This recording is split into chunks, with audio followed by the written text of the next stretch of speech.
Good morning and welcome to my channel, The Fruitcake Astrologer, where I will give you an astrologer's take on current events and people in the news.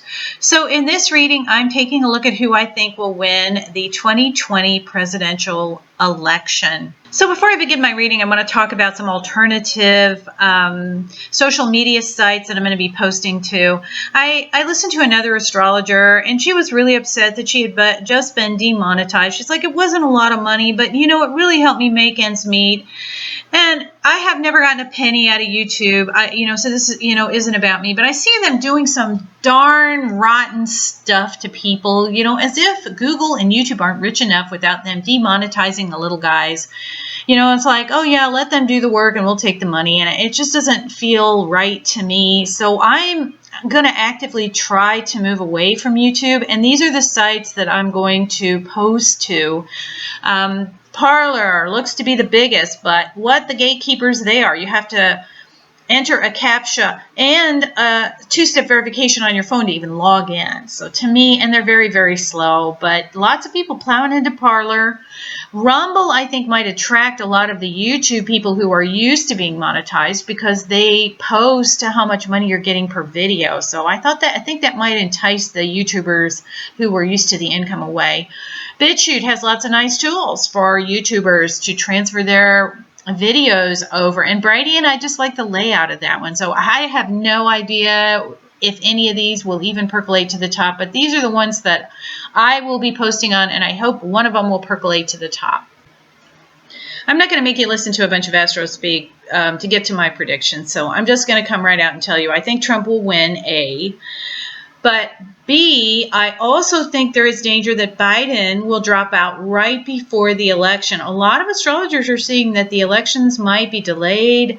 And I've heard different reasons, the COVID, I've heard storms, but I'm coming out and saying I think Biden is in danger of dropping out right before the elections. And of course the Dems would need time to scramble around and figure out who they wanted to put on the ticket. Prediction is based on Trump versus Biden. If that changes, all bets are off. But if it does go to election, it could be what I see Biden dropping out. Could be Trump's October surprise coming out and really walloping Biden. So it could be that too. So if Trump is elected, I think the first thing he'll do after the ink is dry on his inauguration is fire a heck of a lot of people. So those are my predictions. For those of you who are interested in why I came to that conclusion, here comes the astrology, or the astro speak as I call it. Now, the last time Mercury stationed on election night was the Bush-Gore election of 2000. And it literally came down to a few hundred votes. I believe it was in Florida. I mean, they had like hanging chads and recounts. I mean, it was like a crazy tight match. So let's take a look at that chart and see if we can learn anything. First off, you'll note I've always thought that conservatives are ruled by Saturn and liberals are ruled by Jupiter. So who's going to win? Now, just so you know, I put black lines through the moon, the ascendant, the midheaven, and Fortuna because they move so quickly. I set this chart for noon, but we can't use them because they move too quickly. But we can get a feel for how it went for the liberals by looking, well, it's trine Mars by 5 degrees 33 and trining Neptune by 451. It comes up to about 10 degrees of orb. If we look at Saturn, also has a couple trines by 3 degrees 47 and 5 degrees 29. So a little tighter. A little, but not much. One's 9, one's 10. Okay, so if we look at the dispositors, so we're seeing a pretty tight match there, right? So let's look at who disposits Jupiter, which is Mercury. And Mercury is without positive aspect. And it's also squaring Neptune, which dissolves, probably hinting that they would lose. Now let's take a look at who disposits Saturn. The conservative, it's Venus, also squared by Mars, but it's almost 9 degrees. That's, a lot of astrologers wouldn't even use that. And I'm sticking with the Ptolemaic aspects. I know I use the in conjunct and some and septile and stuff, but I'm sticking with Ptolemaic, just keep it simple. So, we can see from this that the conservatives are probably going to win a very, very close match. Okay? So let's take a look now at election night of 2020. Again, same thing. Mercury stations direct on election day. Okay, let's take a look at the conservatives. The conservatives are Saturn. Now notice that Jupiter is in Saturn's sign, and what that means is Saturn owns them. Say you go visit your aunt and you're living in her house, you have to live by her rules. So it literally says he kind of owns Jupiter. Now, if you have two planets conjunct, which one wins out? Well, the outer planet wins. Like, for instance, Mars and Pluto. Pluto will win because Pluto's farther out and more powerful. So, again, I'm seeing, okay, looks like the conservatives are going to win. Okay, let's take a look at Jupiter. Jupiter is square Mercury. Okay, and Mercury rules voting. Square Mars. Conjunct Saturn. That isn't good for Jupiter because Saturn will win out because he's farther out than Jupiter. And conjunct Pluto pretty tightly. So I think there will be a massive power struggle by the Dems about this. They're not going to like this much. Okay, let's look at Saturn. Saturn squaring Mercury pretty tightly. And also conjunct Pluto, but not as tightly. So to me, there's going to be a big power struggle. It looks like it's going to be on the Dem side saying, we're not happy about the outcome of this big power struggle. But again, I'm seeing Saturn stronger. Saturn owns Jupiter. And as you see, I had to X out the ascendant, midheaven, Fortuna, and the moon because they moved too quickly. So again, I'm getting an indication that the conservatives are going to win on election day. Assuming, guys, now this is all bets are off if the election falls through. Okay. Here's the main reason I think Donald Trump will win. Look at that. The node at 20 degrees 20 is almost exactly conjuncting his node at 2048.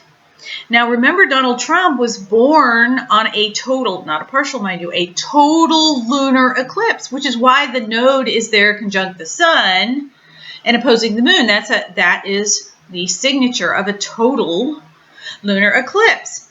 So the north node is fate. Now, the Vedic astrologers literally give the north node, that horseshoe thing, planetary importance. And I have found in my work that it's one of the best triggers of events. So the North Node takes 28 years to go around the zodiac.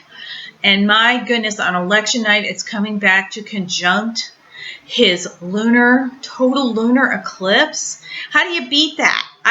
This is the main reason I think Trump will win. I'm going to list a few more supporting things, but when I saw that, I thought, wow, how do you beat that,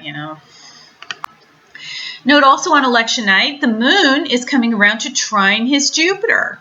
That whole triple conjunction in his 10th house is trined by that very powerful Jupiter station. And that north node is also conjuncting his sun, his chart ruler, which rules his ascendant, which is conjunct one of the 6 biggest stars astrologers use, Regulus, the kingmaker.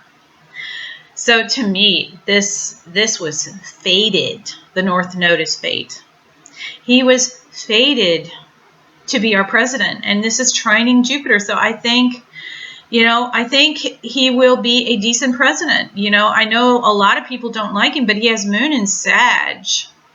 And if you're an astrologer out there, he wants to be a good guy. Now, how successful he is at it, we can debate. I mean, truth is often open to debate, but I think he wants to be a good guy. He's trying to be a good, just leader. The sun trine Jupiter. He's trying to be fair in the sign of Libra, right? But look at that Pluto in his 12th house. He has exceedingly powerful enemies. Okay, now the 12th house are hidden enemies.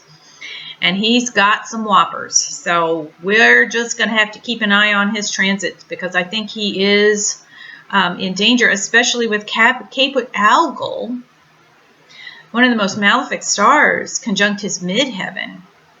Yikes. Okay. But that, in a nutshell, is why I think President Trump will win. So here's Biden's chart on election night. Right off the bat, you can see that the sun is conjunct his Mars in the 12th house. So he's angry, he's angry at his ego.